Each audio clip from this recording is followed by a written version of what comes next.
Hi കൂട്ടുകാരെ, എല്ലാവർക്കും സുഖമല്ലേ? അപ്പോൾ നമ്മളിന്നിവിടെ ഉണ്ടാക്കാൻ പോകുന്നത് തറവാട്ട് രുചിയുള്ള എൻ്റെ ഉമ്മാൻ്റെ ഒരു അടിപൊളി മീൻ കറിയാണ്. അപ്പോൾ അതിനായിട്ട് ആവശ്യമുള്ള ഇൻഗ്രീഡിയൻസ് ഇതൊക്കെയാണ്.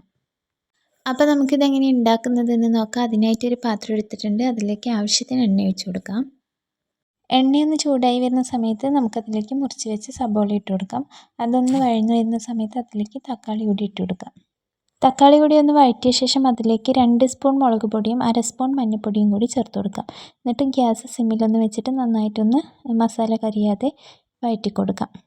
നന്നായിട്ട് വഴഞ്ഞു വരുന്ന സമയത്ത് ഗ്യാസ് ഓഫ് ചെയ്യാം. എന്നിട്ടൊന്ന് ചൂടാറാൻ വെക്കാം. ചൂടാറിയ ശേഷം ഒരു ജാറിലേക്ക് ഇട്ടിട്ട് അതൊന്ന് അരച്ചെടുക്കാം. അരച്ച് വെച്ച അരപ്പ് ഒരു മൺപാത്രത്തിലേക്ക് ഇട്ട് കൊടുക്കാം. അതിലേക്ക് ആവശ്യത്തിന് വെള്ളം കൂടി ചേർത്ത് കൊടുക്കാം. പിന്നെ അതുപോലെ ഒരു 3 കുടംപുളി വെള്ളത്തിലിട്ട് വെച്ചിട്ടുണ്ടായിരുന്നു. കുടംപുളി കഴുകിയ ശേഷം നല്ല വെള്ളത്തിലിട്ട് വെച്ചിട്ടുണ്ടായിരുന്നു. അപ്പോൾ അതുകൂടി ഇതിലേക്ക് ചേർത്ത് കൊടുക്കുന്നുണ്ട്. പിന്നെ ഇതിലേക്ക് കുറച്ച് പച്ചമുളകും കറിവേപ്പിലയും കൂടി ചേർത്തിട്ട് പാകത്തിന് ഉപ്പ് കൂടി ചേർത്ത് നന്നായിട്ടൊന്ന് മിക്സ് ചെയ്ത ശേഷം അടച്ച് വെച്ച് തിളപ്പിച്ചെടുക്കാം. ഇപ്പോൾ നന്നായിട്ട് തന്നെ തിളച്ച് വന്നിട്ടുണ്ട്. ഇനി അതിലേക്ക് നമ്മൾ നേരത്തെ നന്നാക്കി വെച്ച മീൻ ഇട്ട് കൊടുക്കാം. മീനെല്ലാം ഇട്ട് കൊടുക്കുന്നുണ്ട്. എന്നിട്ട് ഒന്ന് മൂടി വയ്ക്കാം. മൂടി വെച്ച് ഒന്ന് ജസ്റ്റ് ഒന്ന് തിളച്ച ശേഷം തുറന്നിട്ട് അതിലേക്ക് നമ്മൾ നേരത്തെ എടുത്ത് വെച്ച് തേങ്ങാപ്പാൽ ഒഴിച്ച് കൊടുക്കുന്നുണ്ട്. ഇനി അതൊന്ന് നന്നായി തിളയ്ക്കുന്ന സമയത്ത് ഗ്യാസ് ഓഫ് ചെയ്ത് വയ്ക്കാം. ഇനി ഇതിലേക്ക് താളിച്ചൊഴിക്കുകയാണ് ചെയ്യേണ്ടത്. അതിനായിട്ട് ഒരു പാൻ എടുക്കുന്നുണ്ട്. അതിലേക്ക് ആവശ്യത്തിന് എണ്ണ ഒഴിച്ച് കൊടുക്കാം.